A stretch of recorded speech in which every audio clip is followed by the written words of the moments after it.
May 24. Ang aking kanding, nanganak ang aking kanding ng girl. Na yan si girl na kanding. Yan si mami niya. Yan ang mami niya. Oh. Yan. Cutie cutie. Ay, bibi kanding. Love kaayo. Ay, be. Ang naong be. Pakita be, pakita. Sige. Thank you Lord sa dugang Lord nga kanding Lord. Idugangan nimo akong kanding karong May 24, 2026. May 24, 2026. Gidugang nimo ang akong kanding. Si Rhode Island Red ilunok. Tapos yung ibang mga kanding dito, ilumi. So, yan ang mga kanding. So thank you Lord sa mga kanding Lord. So abunda kaayo ko diri og sagbot no.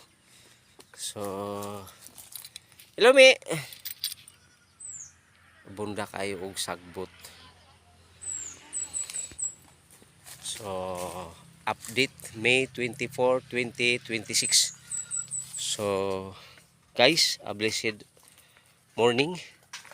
Ako gyuning i-document ning pagpanganak sa kanding nako guys, kay para ako ang mamonitor kung kanus anak ko na sila, kanus anak sila nanganak. Kay ang may tabo guys, dili na ko mahibaw-an og ma-remember kung kanus sila manganak. So ako silang gi-video para nga pag abot sa panahon, akong i-monitor ang ilahang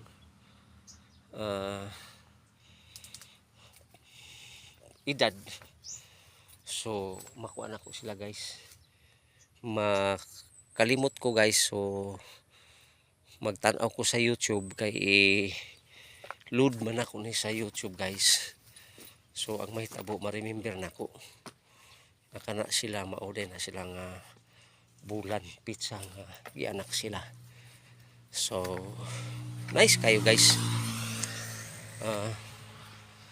Happy ko nga diri sa bukid nagapamuhi og mga hayop in my native land. So along the highway ni guys. So along the highway ilumi. Kana siya guys, ulaki na siya guys. So abunda kay ko diri og mga sagbot sa kanding nako guys. So gipili na ko ang kanding guys nga moy akong buhion, kay wala na ko'y problema sa bahog. Guys. Kaya pa akong kanding ri guys, hatag sa Ginoo, stewardship. Ilumi, stewardship ni sila guys. So balay ni sa akong igsuon. So kini ako ang area. Payag-payag lang sa ta guys. Stepping stone sa ta guys. But my teacher in elementary said, if you try to continue being a diligent and industrious, there will be hoping success in your future time. If you try to continue being a diligent and industrious, there will be hoping success in your future time. So according to the philosophy, how many of you know the principles of education? In education, it starts from learning, and learning is the way of knowing, and knowing is the role of intelligence. Education is a process of growing up by learning, and learning is that mental attitudes that starts from birth, by which knowledge, skills, habits, ability has acquired. Amen? So muna guys, education is a process of growing up by learning. Muna guys. Why in problem solving in mathematics and studying foreign language is easy for some but not for all? It is not because we are not hard enough to fully understand certain difficult activities. Why we are exerting our effort to excel, guys, no? Ang pinakadato, guys, diri ning kalibutan na, guys. Not Elon Musk, guys. Not Elon Musk. Si Elon Musk, guys. King lang na siya. Kumingking lang na siya sa pagkadato ni Haring Solomon. Si Haring Solomon, guys, as I dig up the history of the Bible, guys, 2.5 trillion dollars a year ang income ni Haring Solomon. When it comes to gold na, guys, wala pa'y labot ang silver o and bronze. Haring Solomon, sikan-sikan siya, guys, ni Adan. Si Adan is the stewardship of all the earth. All the earth, si Adan. Kay why Solomon is second richest of Adan? Because Adan is the only man here on earth created by God and the steward of the earth. So second anak, guys, si Haring Solomon, the third king of Israel, Haring Solomon. You know, guys, for your information, 2.5 trillion dollars when it comes to gold per year. O niya, naghari si Haring Solomon, guys, for 40 years. Timan na guys. So wala ra sa king si Elon Musk. Tanan mga dato nining kalibutan, guys, i-add na sila, guys, i-plus na sila, guys. Wala pagyapon sila sa king ni Haring Solomon. Pero, guys, nganong gi-mention ako ni, guys, ingon si Haring Solomon nga sa Ecclesiastes chapter 2 verse 11, guys. Take note, guys. Ecclesiastes chapter 2 verse 11. Vanity, vanity. There is no profit under the sun. There is no profit here on earth. Alam mo, guys, ano lang ang atong profit? Ginansya? Our gain? Ha? Ingon si Haring Solomon sa Proverbs chapter 3 verse 13, guys, to 14, ingon siya, happy is the man who find wisdom and the man who gain understanding. So, guys, ang ato alang yung pinaka profit diri, guys. Even Christ Jesus, guys, nagsulti yun siya, nagpanudlo siya, guys, sa imo. Ingon siya sa Mark chapter 8 verse 36 to 40. What that a man profit who gain the whole world and yet he loses in heaven. Sugbag yapon sa kalayo sa impierno, guys, kung wala yun, guys, bisang pag ikaw tag-iya nining kalibutan na unya wala kay Christ Jesus.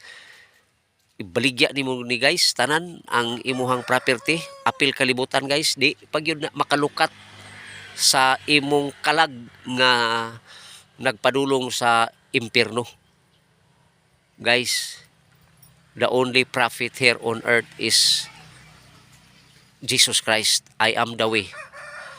Jesus Christ said, I am the way, the truth, and the life. No one comes to my Father except through me. Your citizenship is in heaven.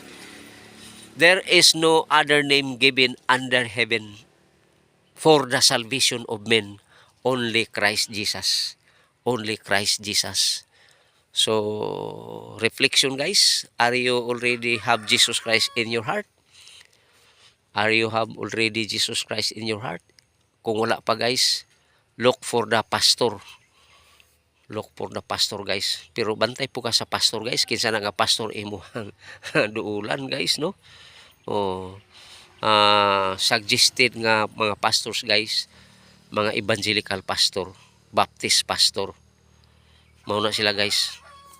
Mga Christ believers guys, genuine, mga true Christians guys.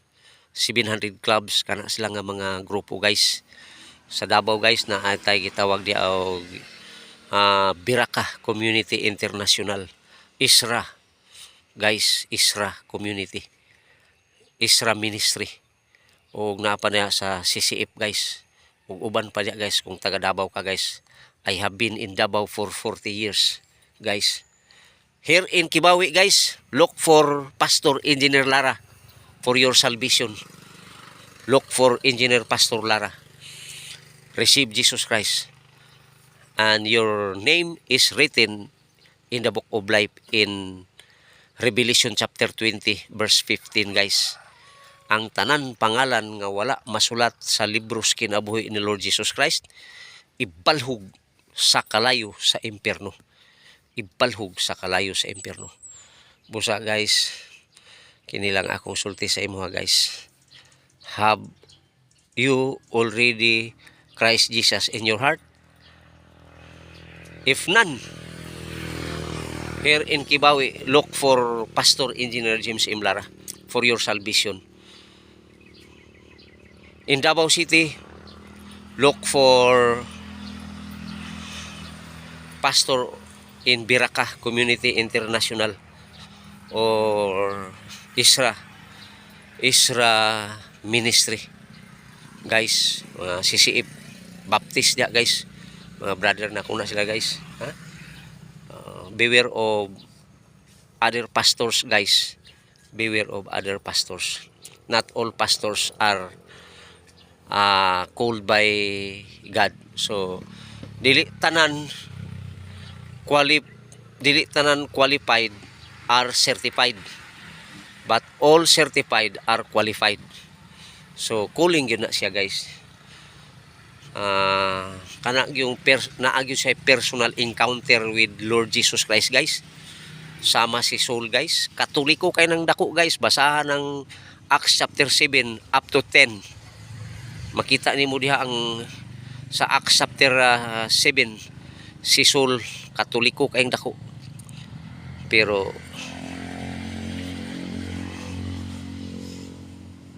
niadto siya sa Damasco guys. Na-encounter niya si Lord Jesus Christ. Sama sa udtong tutok ang kahayag. Hulog siya sa kabayo guys. O niya nabuta siya guys. O niya ang sulti ni Lord Jesus Christ, Saulo, nganong gilutos mo ako. Paglutuson gali nimo ang mga true Christians guys, dili sila ang imong gilutos guys. Si Jesus Christ ang imong gilutos, kay kana sila gipili ni Lord Jesus Christ. John chapter 15 verse 16, ingon siya guys nga Jesus Christ said, "You did not choose me, but I choose you and appointed you that you should go and bear lasting fruits. And whatever you ask the Father in my name, He will give you." Amen, amen. So guys, thank you. Have a blessed day. Blessed be the name of the Lord in Christ Jesus. For there is only one God and one mediator between God and man. The man is Christ Jesus. Whoever confesses that Jesus Christ is Lord God and Savior, the God the Father is in Him and He is in God. Amen. Amen. Have a blessed Christ Lord Sunday guys. Update May 24, 2026. God bless you guys. In Christ Jesus' name alone.